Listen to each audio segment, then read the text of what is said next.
Capítulo 2 de 1 Pedro.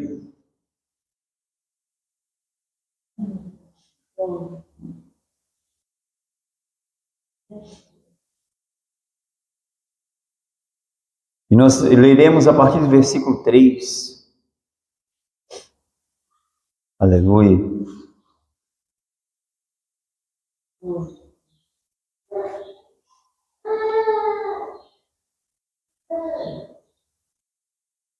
Amém? Se é que já provastes que o Senhor é benigno, e chegando-vos para ele a pedra viva, reprovada na verdade pelos homens, mas para com Deus eleita e preciosa, vós também como pedras vivas, sois edificados casa espiritual e sacerdócio santo, para oferecerdes sacrifícios espirituais agradáveis a Deus por Cristo Jesus. Aleluia. Pelo que também na Escritura se contém: eis que ponho em Sião a pedra principal da esquina, eleita e preciosa. Quem nela crer não será confundido. Confundido quer dizer também envergonhado. Aleluia. Versículo de número 9. Mas vós sois a geração eleita, o sacerdócio real, a nação santa, o povo adquirido, para que anuncieis as virtudes daquele que vos chamou das trevas para a sua maravilhosa luz. Amém? Coloque a mão sobre o seu coração, vamos orar em nome de Jesus. Pai, nós oramos, em nome de Jesus te louvamos, aleluia, por essa manhã, por essa oportunidade. Oramos para que teu Espírito Santo nos conduza, venha ministrar, venha testificar em cada coração, em cada vida neste lugar, em nome de Jesus, ó Pai, em nome de Jesus, Espírito Santo, aleluia. Nós amamos o seu ministério, amamos, aleluia, ser ministrados por ti, queremos ser ministrados por ti, avivados por ti, em nome de Jesus nós oramos. Eu oro por cada vida neste lugar, em nome de Jesus. Obrigado, Senhor. Amém. Louvado seja o nome do Senhor. Amém, meus irmãos. Aleluia. Tome seu assento em nome de Jesus. Aleluia. Glória a Deus. Louvado seja o nome do Senhor.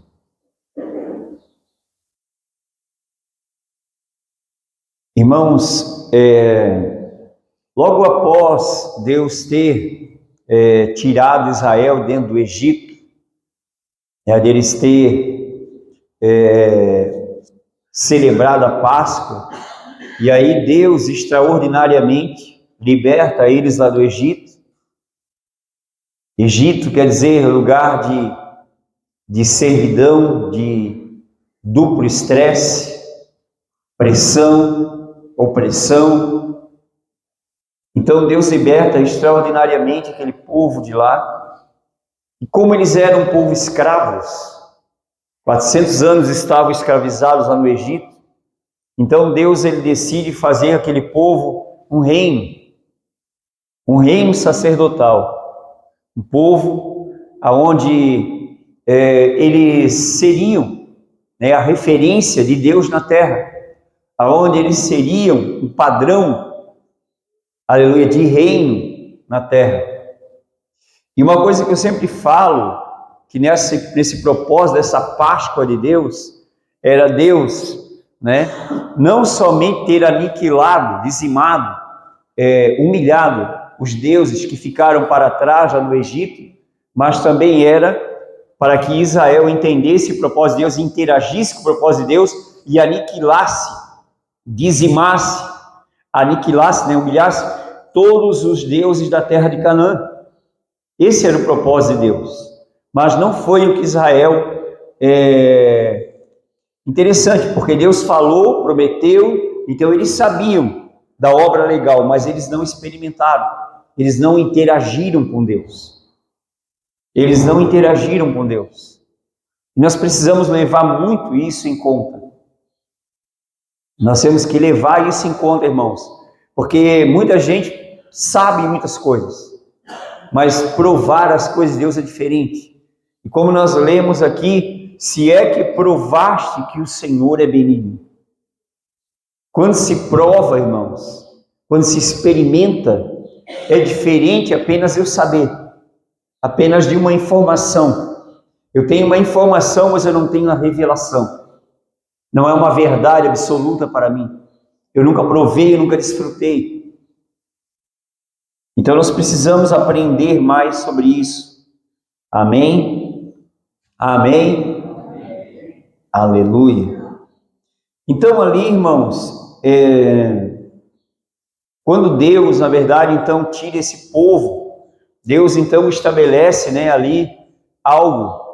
Deus leva eles até o Monte Sinai, e ali Deus vai estabelecer com eles, né, a aliança de Deus ser o Deus deles e eles ser o povo de Deus, e ele ser esse reino sacerdotal.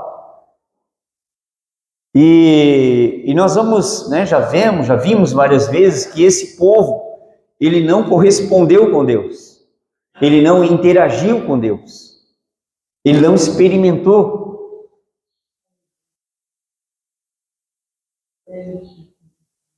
E agora nós precisamos entender, nós precisamos observar, porque a palavra fala também em 1 Coríntios 10, que essas coisas foram escritas para ensino nosso. Para ensino nosso. As coisas sobre Israel, né, os pecados deles, as murmurações deles, né, a falta de interação deles com Deus, foi escrito para ensino nosso. Então nós temos que aprender com isso. É interessante que eu falo sobre isso. Israel, eles não tinham, né, antes deles, né, algo, né, para dar para eles os parâmetros, ou configurado para eles, né, um padrão. Eles dependiam de tudo aquilo que Deus estava falando para eles. E eles tinham, né, que seguir as palavras de Deus, estabelecer. Só que nós, diferentemente de Israel, nós já temos parâmetros. E nós já temos os avisos, que nos servem como ensinos. Os erros de Israel, que servem para o nosso ensino. E ainda assim, temos dificuldade. Ficamos, né, pensando, será que é? Será que vou? Será que não vou? Será que sou? Será que não sou? Ficamos nesses dilemas que permeiam, né, o meio do cristianismo, que não se estabelece nada, que não provam nada, que não experimentam nada. E aí é o ponto, irmãos, nós temos que experimentar, porque o nosso Senhor, ele já experimentou, ele passou, ele sofreu, ele pagou, ele se entregou, ele se humilhou, ele padeceu por nós. Não para nós padecermos, irmãos, mas para nós ter esse privilégio. Amém? No livro de Êxodo, capítulo 20, então quando Deus decide, né, estabelecer, fazer, firmar essa primeira aliança com Israel, e é uma coisa muito interessante, porque muitas religiões pegam as palavras de Deus fora do contexto e aí começam a utilizar coisas da lei e não entende que Deus, ele não fez uma aliança com todas as nações do mundo. Deus fez uma aliança exclusiva com Israel.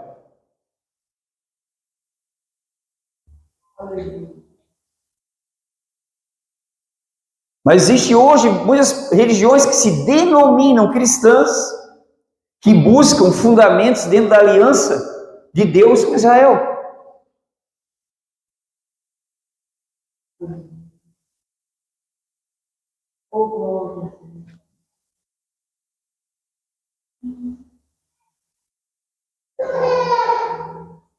Capítulo 20, versículo 1 do livro de Êxodo, vamos ler, vamos dar uma passada aqui para o livro de Êxodo, para nós entender melhor Qual era a intenção de Deus? Qual era a vontade de Deus? Aleluia. Êxodo 20. E ele aqui vai dar os mandamentos. E ele diz assim: então Deus, ou falou Deus, todas essas palavras dizendo: eu sou o Senhor teu Deus, que te tirei da terra do Egito, da casa da servidão. Então Deus estava falando com quem lá no Monte Sinai? Com Israel. Lembrando Israel que Israel tinha sido tirado do Egito, da casa da servidão. Versículo 3. Não terás outros deuses diante de mim. E aí ele vai discorrer: não farás imagens de esculturas, e vai escrevendo todos os mandamentos ali que ele vai dar nessa aliança. Aleluia. E aqui a palavra fala, o versículo de número 18, depois de ter falado ali os mandamentos, versículo 18: e todo o povo viu os trovões e os relâmpagos e o sonido da buzina e o monte fumegando, e o povo vindo isso, retirou-se e pôs-se de longe. Olha bem, irmãos, Deus, ele queria, na verdade, originalmente, essas palavras foram proclamadas aos ouvidos do povo, ou seja, aqui foi dada inicialmente a lei oral para Israel. Mas quando Israel ouviu as palavras de Deus, que Deus se manifestou ali em glória, Deus desceu, no cume do monte Sinai, e a palavra fala que o monte fumegava, e quando eles viram toda a manifestação de Deus ali, eles temeram, eles não entenderam isso, e aí aconteceu, eles se retiraram para longe, foram para longe. E aí no versículo 19, eles dizem algo interessante. Disseram a Moisés: fala tu conosco e ouviremos, e não fale Deus conosco, para que não morramos. Olha só, irmãos, o erro de Israel. Moisés, faz o seguinte: que Deus fale contigo, mas que não fale conosco. Porque se ele falar com nós vamos morrer. Agora preste bem atenção: esse povo entendia o propósito de Deus para eles? Não, né? Porque quando eles viram a manifestação da glória de Deus ali, eles fugiram, né? Saíram para longe, se retiraram para longe e disseram: Moisés, tu fala com ele. E não ele fale conosco, senão nós vamos morrer. De onde eles tiraram isso, irmãos? Que Deus falando, sempre quando Deus fala, o homem vive. Mas olha como eles entenderam Deus errado. Interpretaram a manifestação de Deus de modo errado, de modo equivocado. E aí Moisés fala para eles o que eles deveriam entender. Versículo 20. E disse Moisés ao povo: não temais, o que Deus veio para provar-vos, e para que o seu temor esteja diante de vós, para que não pequeis. Aqui é muito importante, porque Moisés fala para eles: olha, Deus veio dessa forma para que vocês temam a Ele, para que vocês honram a Ele, para que vocês respeitem Ele, para que vocês saibam que esse Deus não pode ser comparado a um Deus minúsculo, a um Deus que não tem vida, que não tem poder, que não tem glória. Então Deus se revelou para que vocês vejam Ele, conheçam Ele e saibam que Ele é um Deus glorioso, um Deus poderoso, mas Ele quer trabalhar pessoalmente com vocês. Aleluia. Então a palavra que ele diz aqui, né? Que Deus veio para provar-vos, né? Para experimentar vocês, para testar vocês, ou para revelar-se para vocês, para se manifestar a vocês. para que o seu temor, para que vocês temam a Ele, para que vocês honrem a Ele. Aleluia.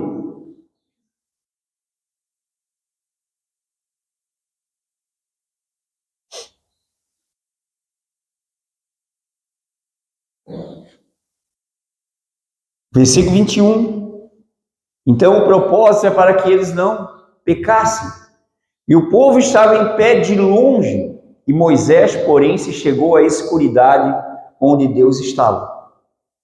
Aqui começa algo diferente, irmãos, porque o povo vai para longe e Moisés vai para mais perto.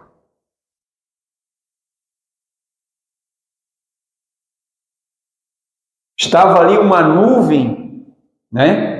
E aí o povo se afasta e Moisés, ele entra naquele lugar.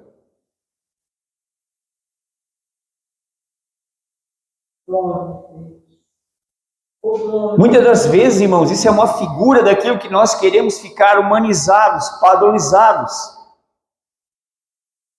moldados a um padrão, e aí vamos para longe de Deus. E não entramos dentro do propósito de Deus, dentro do sobrenatural de Deus. Ficamos dentro do âmbito, né, da obra teórica. Conheço a obra legal, mas e a experimental? Moisés entrou para experimentar. Nós temos que entrar no espiritual para nós experimentar as coisas de Deus. Se eu não provar, irmãos, as coisas do Espírito, né? Por isso tem tantas religiões, irmãos, que elas ficam no campo, né, da teoria, e elas são pessoas vazias, que não têm vida com Deus, porque não experimentaram, não provaram que o Senhor é benigno, que o Senhor é bom.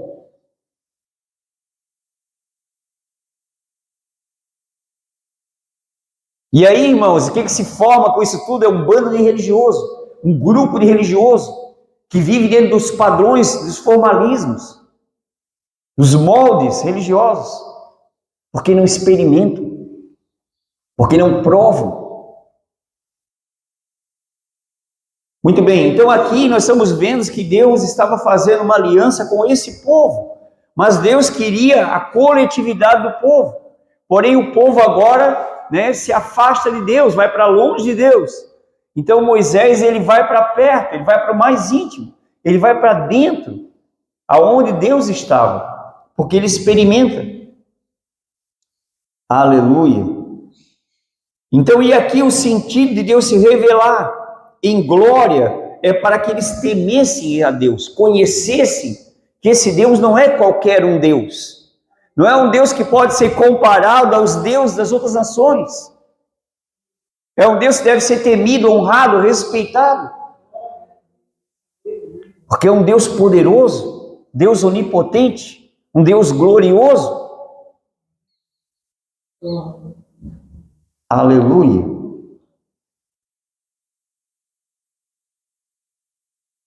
No capítulo 19, aleluia, do versículo 5 ao 7, esse era o plano original de Deus.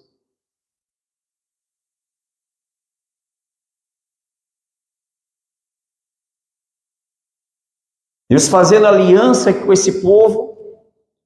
No capítulo 19, versículo 5, agora, pois, se diligentemente ouvirdes a minha voz, a voz da palavra, e guardardes o meu concerto, porque Deus estava fazendo um concerto com ele, então sereis, condicional, então.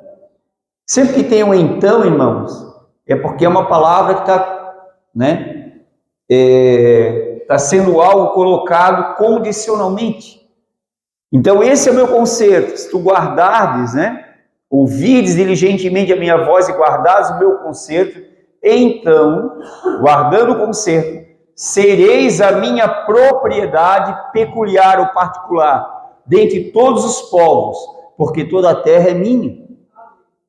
Então, dentro de todos os povos, Deus estava fazendo um concerto com Israel, para que dentro de todos os povos da terra, Israel fosse propriedade particular de Deus. Amém? O que Deus espera também de nós, irmãos? que nós sejamos também propriedade particular dele. Que nós ouvimos a palavra dele, irmãos, e entramos na nova aliança com ele, estejamos aliançados com ele e sejamos propriedades genuínas dele. Amém? Aleluia. Versículos 6 e 7 diz assim: e vós me sereis reino sacerdotal e povo santo. Estas são as palavras que falarás aos filhos de Israel, porque Deus estava falando ali com Moisés.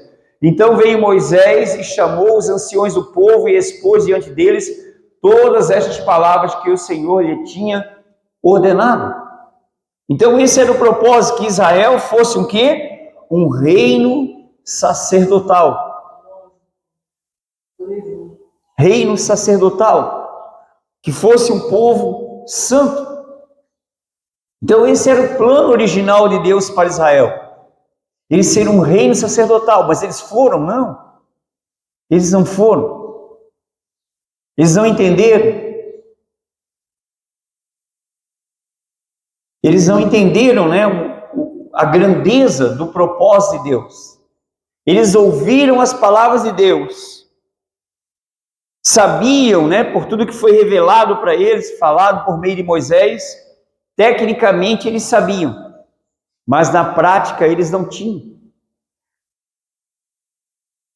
Eles não tiveram.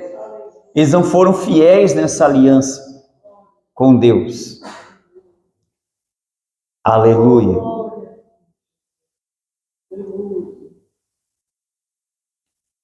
Toda aliança, irmãos, ela é confirmada, né, ou firmada por meio de sangue. E no Êxodo 24, a palavra fala, aleluia,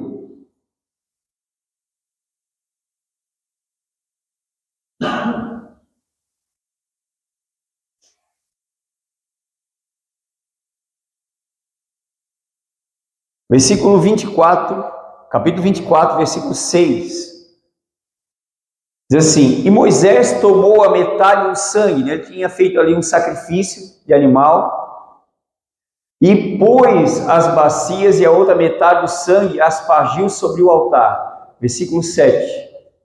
E tomou o livro do concerto, livro da lei, e leu aos ouvidos do povo, e eles disseram: tudo o que o Senhor tem falado, faremos e obedeceremos. É interessante como as pessoas, às vezes, irmão, são presunçosas, elas não pensam no que falam. Elas não sabem, irmãos, que Deus, ele é diferente do homem, que Deus, aquilo que ele fala, ele está já automaticamente pronto a fazer. Muita gente fala e não faz. Muita gente promete e não cumpre. Deus, não, ele fala e ele faz. Mas o povo responde para Deus dizendo: tudo que o Senhor tem falado, faremos e obedeceremos. Estamos prontos, manda vir. Vamos fazer. E o que fizeram? Nada. Mas para que vocês entendam aqui, e aí Moisés então leu, né, tomou o livro e leu aos ouvidos do povo. Então o povo ouviu a palavra, leu aos ouvidos do povo, e eles responderam aquilo que foi lido das palavras do concerto da lei, da aliança. Tudo o que o Senhor tem mandado, faremos e obedeceremos. E aí versículo 8. Então tomou Moisés aquele sangue e o espargiu sobre o povo e disse: eis aqui o sangue do concerto que o Senhor tem feito convosco sobre todas estas palavras. Ou seja, aqui, irmãos, a lei se tornou vigente a partir do sangue derramado e do sangue aspargido. A aliança se tornou vigente entre as palavras, entre o livro, né, as palavras do livro e o povo. E é interessante, irmãos, porque na jornada de Israel, da saída deles, a passagem da saída do Egito, até onde eles estavam aqui, irmãos, até esse momento, Israel não sofreu nenhum dano antes deles estarem nessa aliança.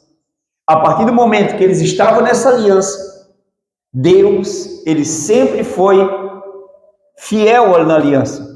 E sabemos ali que teve vários episódios que Israel fracassou, transgrediu, murmurou, se prostituiu, e tantas coisas que fizeram. E aí o que aconteceu? Eles sofreram as consequências da desobediência da aliança. Ou seja, aquilo que era para ser benefício se tornou malefício, porque estavam numa aliança que presunçosamente falaram que iam fazer, né? Que iam cumprir, que iam obedecer e não obedeciam, e cada vez que não obedeciam agora, irmãos, porque eles estavam numa aliança. Até aquele momento eles estavam sem aliança. Deus estava fazendo ali pela graça, mas a partir do momento que Deus deu a aliança, eles estavam comprometidos com ela. O sangue foi lançado sobre eles, sobre aquelas palavras. Então é para que você entenda o que é uma aliança. O que é uma aliança? Deus, ele é um Deus de aliança. E aí Israel, irmãos, até então sem aliança, só se beneficiava do favor de Deus, das obras de Deus. Mas quando a aliança veio agora, né, a aliança ficou vigente, após o sangue aspergido. E aí agora eles estavam responsabilizados a cumprir a aliança. A cumprir a aliança. E eles não cumpriram. E por eles não cumprirem, irmãos, muitos deles morreram. Aquela geração, na verdade, muitos morreram.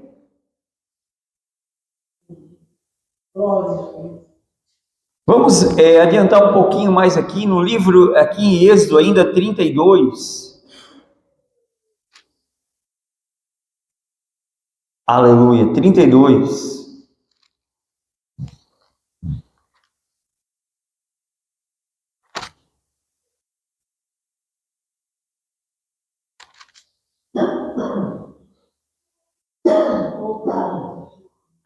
Trinta e dois.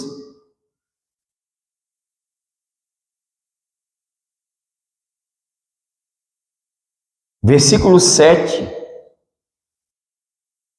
Aqui nós vamos ver, irmãos, que o povo já estava na aliança, já tinha quebrado a aliança, e Deus rejeita aquele povo, eles não querem essa aliança comigo.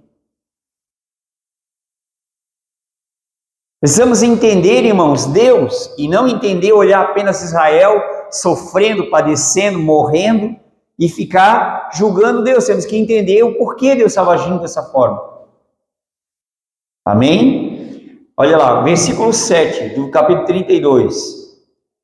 Então disse o Senhor a Moisés: vai e desce, porque o teu povo que fizeste subir do Egito se tem corrompido. Então preste bem atenção.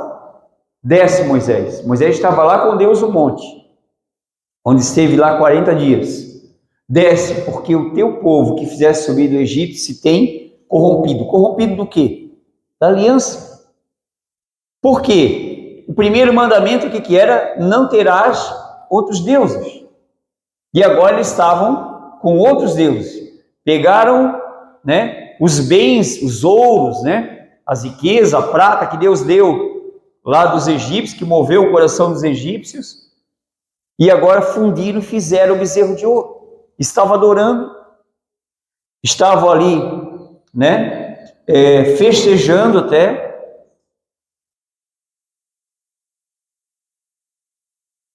E nós vamos lá, vamos prosseguir aqui o texto, versículo 8. Vamos lá, rapidamente. E depressa se tem desviado do caminho que eu já tinha ordenado. Então, a aliança, irmãos, é algo que é um mandamento para Deus. Na mente de Deus, irmãos, uma aliança, Deus, ele não quebra a aliança. E nós também não podemos quebrar. Entende? Fizeram para si um bezerro de fundição, e perante ele se inclinaram e sacrificaram-lhe, e disseram: estes são os teus deuses, ó Israel, que te tiraram da terra do Egito. Ou seja, Deus se manifestou a eles em glória, Deus fez todo o trabalho, e agora eles fundem um bezerro, semelhante aos padrões dos deuses do Egito, e agora estão dizendo: esse é o Deus fundido, moldado, ou esse é um Deus. Sabe o que desse pensamento, irmãos? É muito fácil as pessoas quererem um Deus do jeito deles, não do jeito dele. E aí eles ignoram Deus do jeito dele e fazem um Deus para eles, do jeito deles. Aquele Deus, né, eles podiam tirar ele do lugar, colocar onde eles quisessem, ele não falava nada, então era um Deus do jeito deles.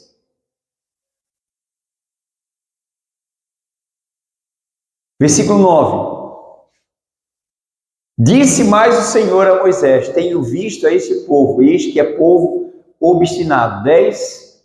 Agora, pois, deixa-me que o meu furor se acenda contra eles e os consuma, e eu farei de ti uma grande nação. Agora preste bem atenção aqui, irmãos. Diante da quebra dessa aliança, Deus poderia legalmente destruir aquele povo. Deus não estaria cometendo nenhuma injustiça. Não estava comprometendo nada da sua integridade, da sua justiça, da sua santidade, em nada. Mas aí aqui, irmãos, entra a questão, né, de um homem de Deus e um intercessor. Né? Deus, ele pega e fala assim, ó: como tu és diferente deles, então eu vou fazer de ti uma nação diferente. Eu vou fazer de ti uma nova nação, uma grande nação. Versículo 11.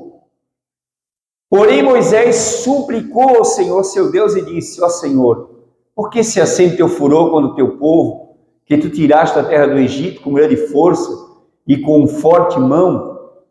Versículo 12. Por que hão de falar os egípcios, dizendo: para mal os tirou, para matá-los nos montes e para destruí-los da face da terra? Torna-te da ira do teu furor e arrepende desse mal contra o teu povo. Ou seja, aqui Moisés estava colocando-se na posição de um intercessor. Aleluia. E suplicando a Deus, não querendo aquilo que Deus havia falado. Oh Deus, pô, que bom, então de mim tu vai fazer um povo novo, tu vai destruir todos esses rebeldes. Está combinado? Negócio fechado? Não. Ele disse: não, Senhor. Que esse mal não venha sobre esse povo. Versículo 13. Lembra-te de Abraão, Isaque e Israel, teus servos, aos quais por ti mesmo tens jurado, e lhes disseste: multiplicarei a vossa semente como as estrelas dos céus, e darei a vossa semente toda essa terra, que te tenho dito, ou de que tenho dito, para que possuam por herança eternamente. Versículo 14. Então o Senhor arrependeu-se do mal que dissera que havia de fazer a seu povo. Versículo 15. E voltou Moisés e desceu do monte com as 2 tábuas de testemunho na sua mão, tábuas escritas de ambas as bandas, de uma e de outra banda escritas estavam. Versículo 16. E aquelas tábuas eram obra de Deus, também a escritura era a mesma escritura de Deus, esculpida nas tábuas. Versículo 17. E ouvindo Josué a voz do povo que jubilava. Então, olha só, jubilar é cantar, né? É expressar, né? Disse a Moisés: alarido de guerra há no arraial. O povo está jubilando, talvez venceram uma guerra. Porém, ele disse: não é alarido dos vitoriosos, nem alarido dos vencidos, mas alarido dos que cantam, eu ouço. Versículo 19. E aconteceu que, chegando ele ao arraial e vendo o bezerro e as danças, acendeu-se o furor a Moisés e arremessou as tábuas das suas mãos e quebrou-as ao pé do monte. Interessante, né, irmãos, que enquanto Moisés estava lá no monte e ele não estava vendo o que o povo estava fazendo, ele intercedeu. Mas quando ele chega lá embaixo, ele viu que o povo, que Deus já estava vendo lá de cima, Moisés já estava vendo. E quando Moisés viu, ele se encheu de ira, de furor. E ele pega as tábuas de Deus e quebra.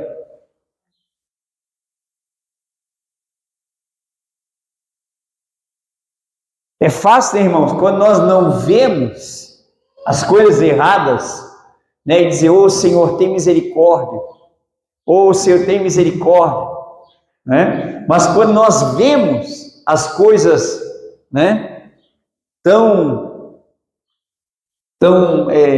chocante, né? Aí nós, opa,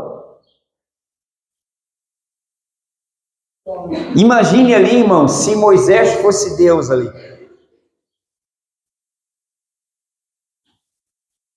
Entende?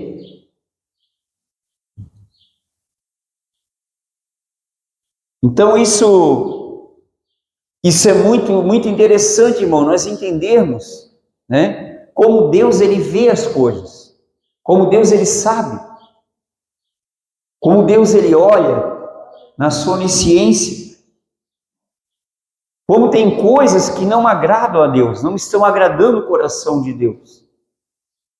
E às vezes, irmão, nós falamos, né? Poderíamos até interceder por alguém, interceder por um povo, mas um povo que não quer.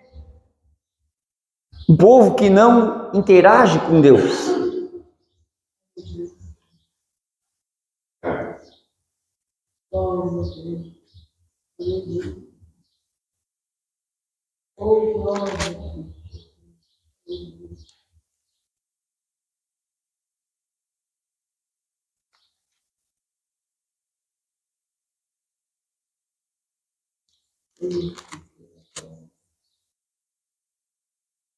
No capítulo 34, Deus vai dar as novas tábuas para Moisés.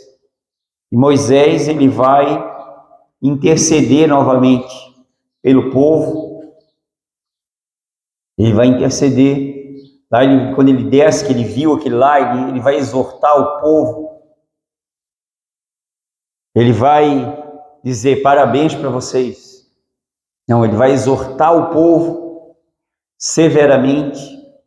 Depois ele volta lá para Deus. Deus fala com ele que ele preparasse, né, 2 novas pedras. E ali ele novamente recebe, né, as novas tábuas.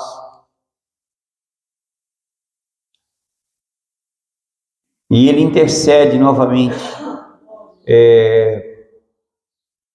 por aquele povo. Moisés teve que aprender e entender que ele tinha que ser um intercessor com mais profundidade, com mais coração, com mais lidando com as realidades das dificuldades do povo.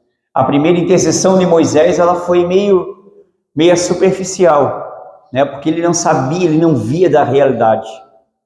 Mas quando ele viu a realidade que Deus via, e aí então ele teve que, né, mudar sua forma de orar, de interceder.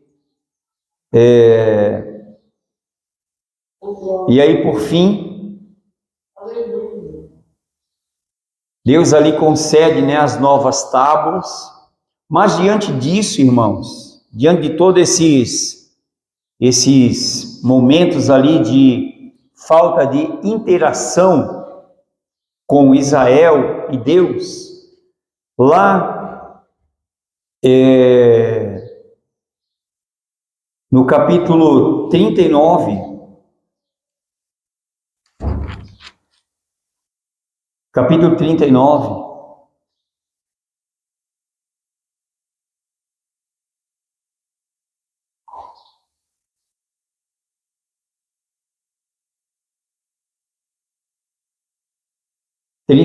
versículo de número, vamos ler a partir do versículo, aleluia, 32.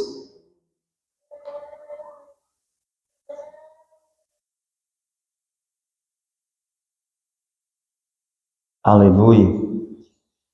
E assim acabou, ou melhor, assim se acabou toda a obra do tabernáculo da tenda da congregação. E os filhos de Israel fizeram conforme tudo que o Senhor ordenara a Moisés, assim o fizeram, no sentido da construção do tabernáculo.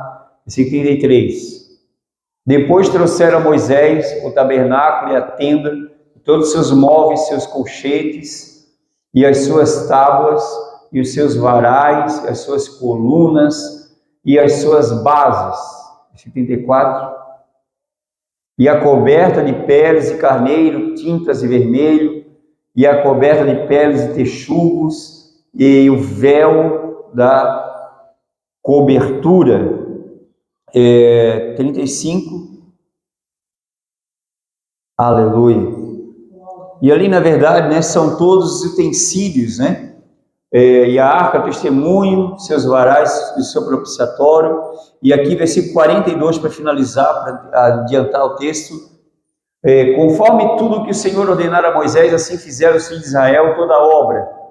Versículo 43, viu, pois, Moisés toda a obra, eis que tinham feito como o Senhor ordenara. Assim fizeram então, e Moisés os abençoou. Aqui, na verdade, Deus aqui, na verdade, ele muda, né, o seu plano original. O seu plano original era que aquele povo ele fosse, na coletividade, um reino sacerdotal. Mas agora o que acontece? Devido a isso, Deus estabelece o quê?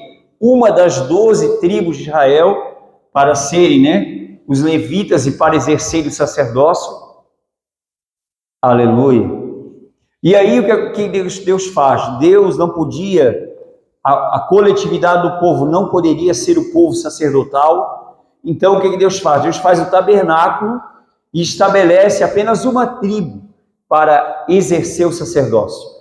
Ou seja, a aliança com Deus, ou o propósito de Deus é reduzido em Israel. Deus ia trabalhar na coletividade, agora Deus trabalhava em apenas uma das tribos. Das 12, apenas com uma.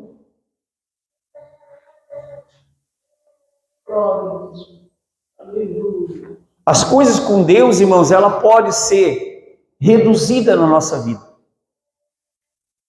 Na verdade, muitas pessoas já têm as coisas reduzidas na sua vida e não se dão conta disso.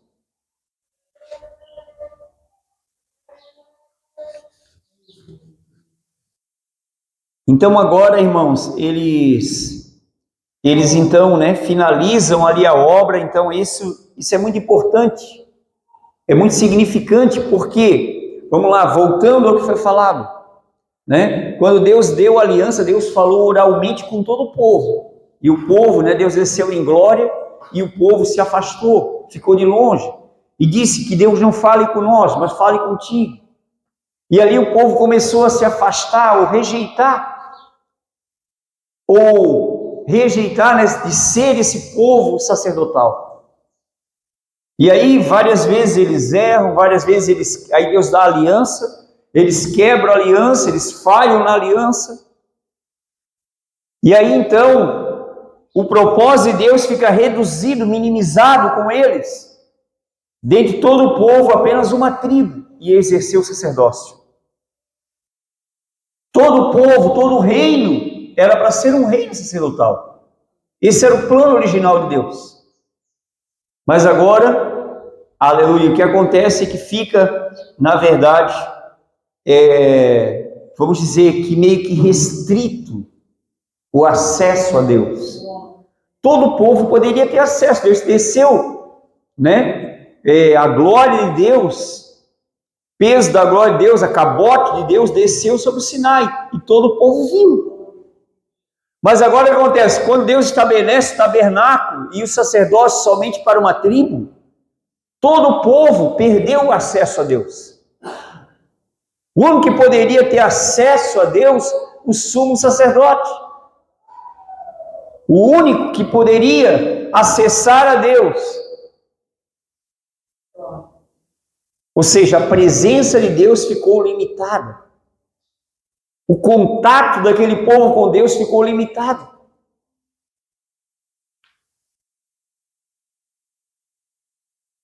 Quantos irmãos, quantas coisas, em quantos momentos, em quantas coisas nós agimos neciamente,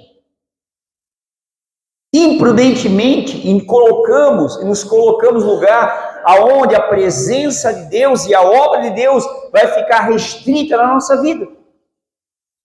Isso é uma figura, irmãos. Fica bem limitada, bem pequena.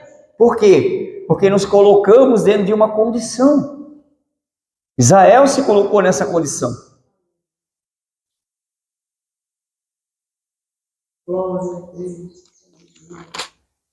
Estão entendendo até aqui? Porque muitas das vezes as coisas de Deus e a obra de Deus estão tão limitadas em nosso meio. Não é que Deus é limitado, é que nós limitamos as obras de Deus em nossas vidas. Como Israel limitou o Deus de Israel no meio deles.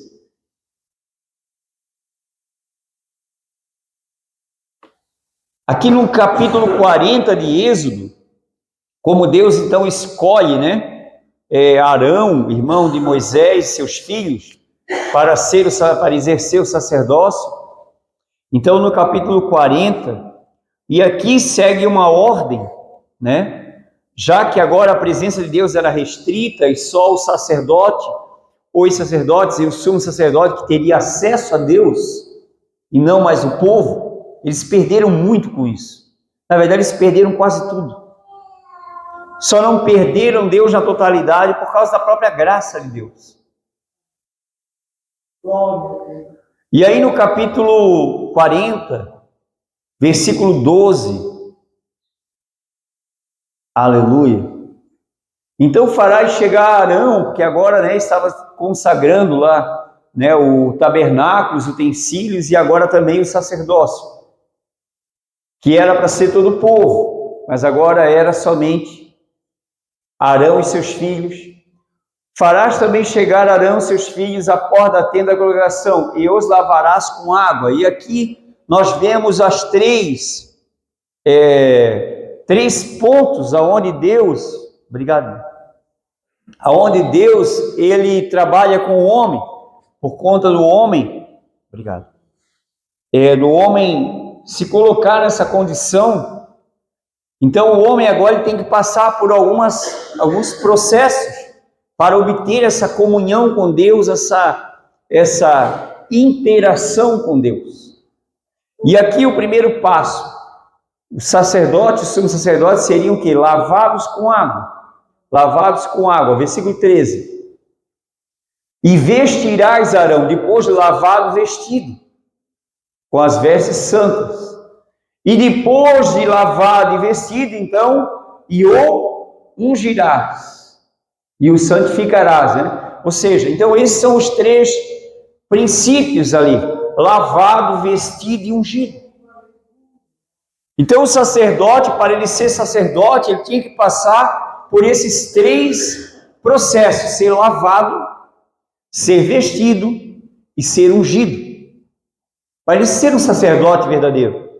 Quantas pessoas hoje estão debaixo de um rótulo, mas eles não foram lavados pela palavra de Deus, eles não foram vestidos da justiça de Deus, e eles não foram ungidos pelo Espírito de Deus, mas eles querem ser sacerdotes, eles se denominam sacerdotes. Mas aqui diante de Deus, irmãos, para Deus, eles tinham, todos sacerdotes, sendo irmão de Moisés, sendo da família de Moisés, sendo os filhos de Arão, não sendo filhos de Arão, eles tinham que passar por essas três etapas de preparação: ser lavado, quer dizer, se tornar limpo, ser vestido, ter as vestes santas, e ser ungido para ser santificado.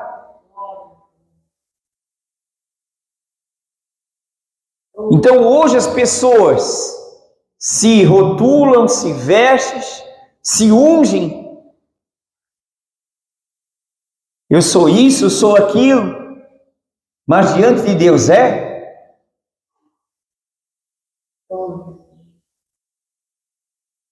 Entende, irmãos? Então, na verdade,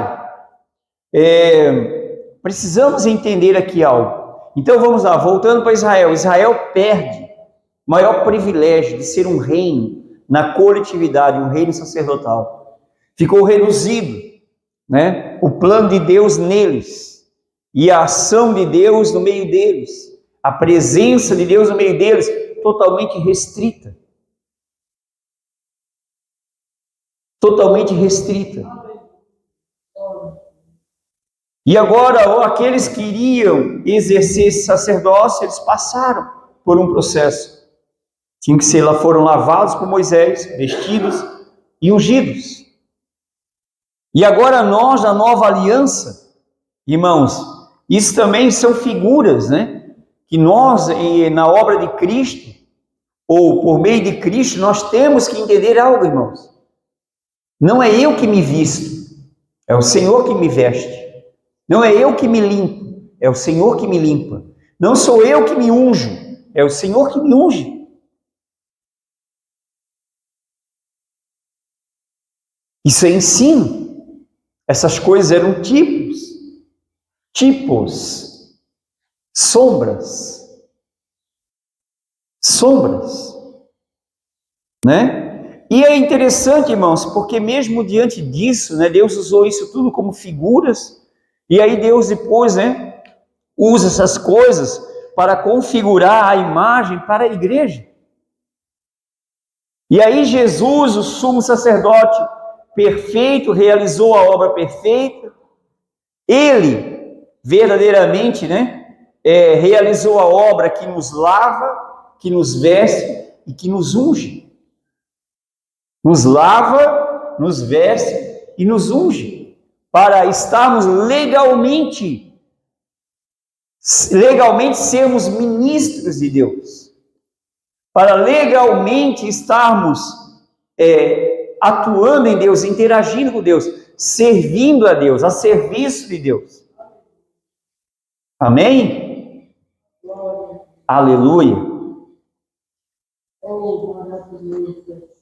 Voltando ao texto de Pedro, na epístola, onde lemos, capítulo 2, versículo 3. Se é que já provastes que o Senhor é benigno,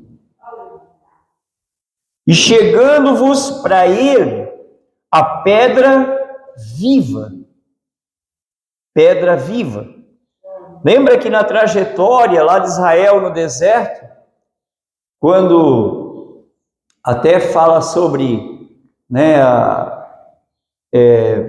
momento lá da contenda, né, que aquela pedra que seguia, como diz a palavra, era Cristo.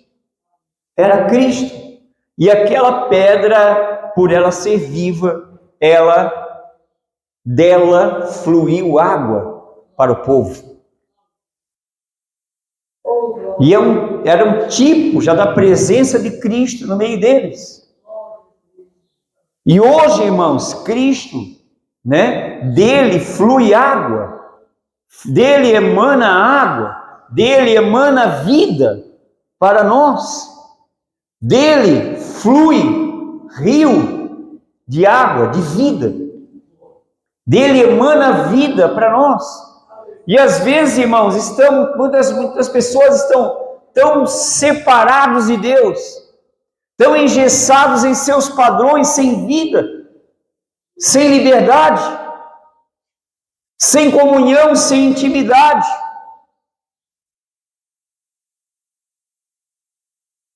Falamos aqui recentemente sobre intimidade,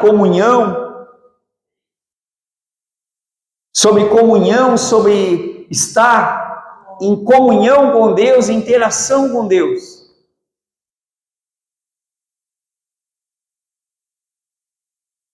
E na verdade não se damos conta, irmãos, que geralmente não estamos em interação com Deus no propósito da intimidade, por aquilo que Ele já fez por meio de Cristo. É como se nós estivéssemos restringindo o propósito de Deus, o plano perfeito de Deus para nós mesmos. Estamos tão habituados em nossos hábitos, em nossos moldes, que não nos atentamos ou não demos atenção devida à palavra de Deus, ao Espírito de Deus, ao trabalhar de Deus em nosso meio.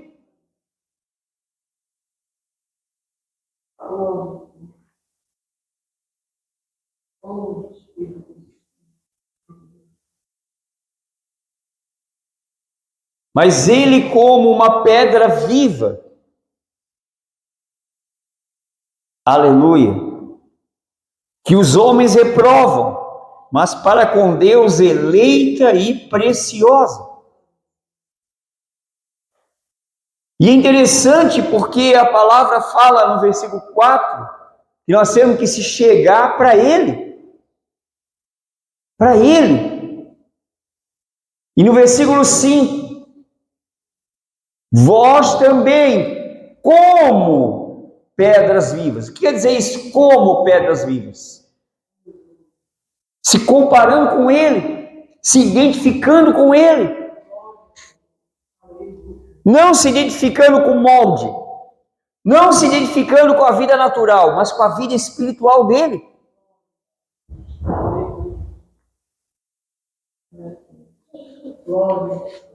Vós também, como pedras vivas, sois edificados casa espiritual, sacerdócio santo, para oferecer de sacrifícios espirituais agradáveis a Deus, por Jesus Cristo.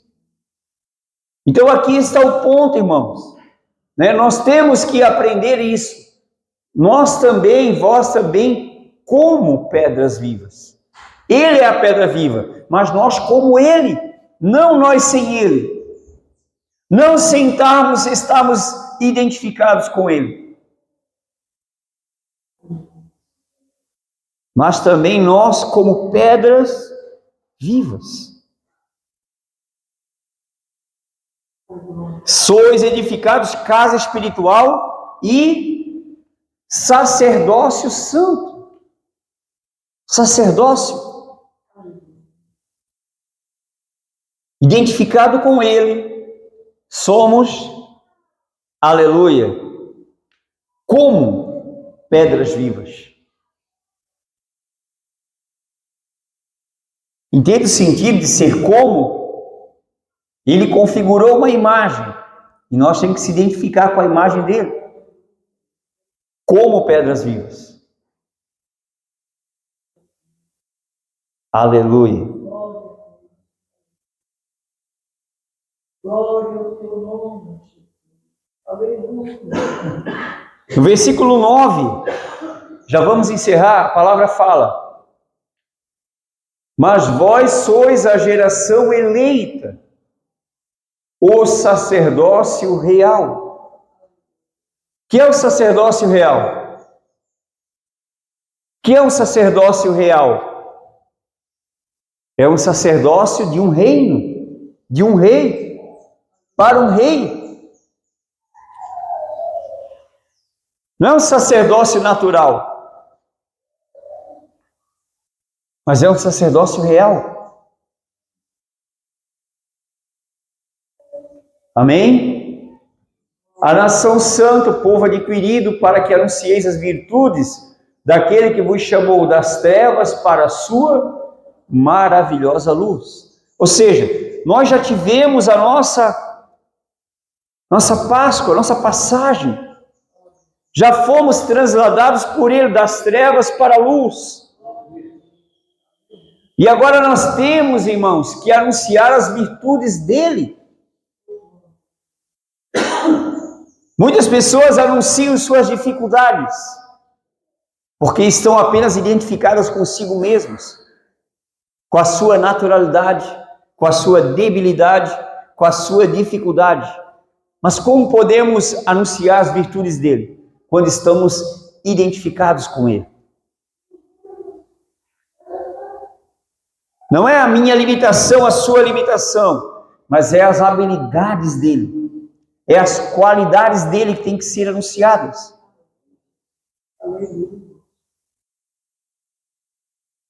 Isso tem que ser perceptível para nós. Isso tem que ser compreendido por nós. Amém? Aleluia. Se coloque de pé. Não quero me estender.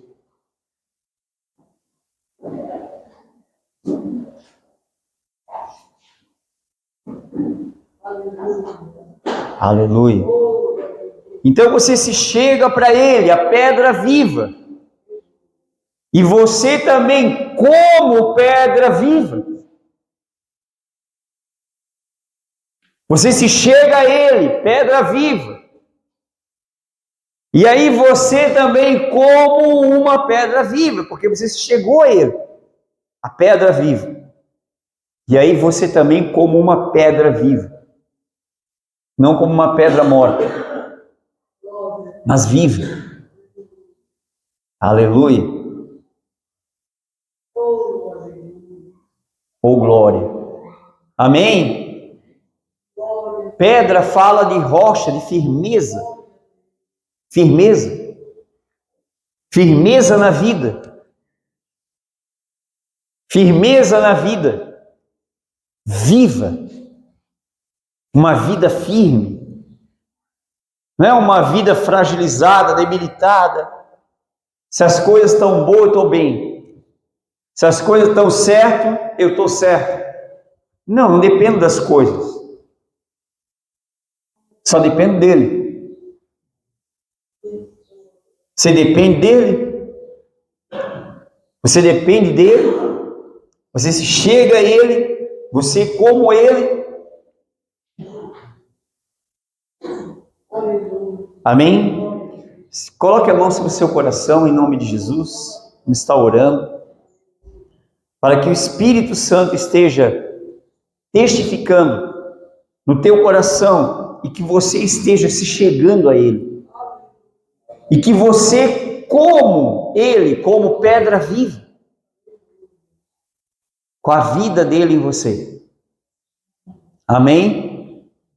Como uma fé firme, como uma vida firme, não como uma vida inconstante.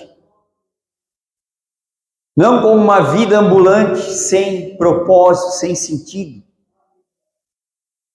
Mas também como pedras vivas. Amém? Aleluia. Aí sim, aleluia, sois edificados. Aí sois construídos. Aí sois levantados como uma casa espiritual. Amém? Aleluia. Seja uma casa espiritual, seja edificado por Ele. Seja edificado pela palavra dEle. Seja edificado, construído por Ele. Não construído pelos moldes religiosos, padrões. Não, irmãos. Mas construa a tua vida, a tua fé nele, por Ele. Na força dEle, dentro dos princípios, dos parâmetros dEle para você. Amém? Pai, nós oramos em o nome de Jesus e te louvamos pela sua palavra. E nós oramos para que teu Espírito Santo testifique dela. Testifica, Espírito Santo, em cada coração, que cada vida possa perceber, Senhor, o privilégio, aleluia, do Senhor ter enviado Cristo, e Cristo ser a nossa Páscoa, aleluia, Cristo ser a nossa liberdade, aleluia, oh aleluia, e nós, aleluia, podendo agora anunciar as virtudes daquele que nos transportou das trevas para a sua maravilhosa luz. Já passamos. A palavra fala que se alguém está em Cristo, ele passou da morte para a vida, ele passou, ele não vai passar. Ele passou da morte para a vida, ele passou para a vida. Aleluia, porque ele se achegou à pedra viva. Aleluia. E aí, como pedras vivas, somos edificados como casas espirituais. Aleluia. Pai, nós oramos para que toda palavra seja confirmada, que cada coração seja liberado, despertado, aleluia, liberado para o agir do teu Espírito Santo, o fluir do teu Espírito Santo, o fluir das tuas águas, Senhor, em nome de Jesus. Que cada vida possa estar sendo lavada, vestida e ungida por Ti, Senhor, em nome de Jesus, ó Pai. Testifica dessa palavra, Espírito Santo, em cada coração, em cada vida neste lugar. Em nome de Jesus, ó Pai, nós oramos, eu oro te pedindo, e eu oro crendo, e eu já te agradeço, em nome de Jesus, amém. Obrigado, Senhor, obrigado, Pai.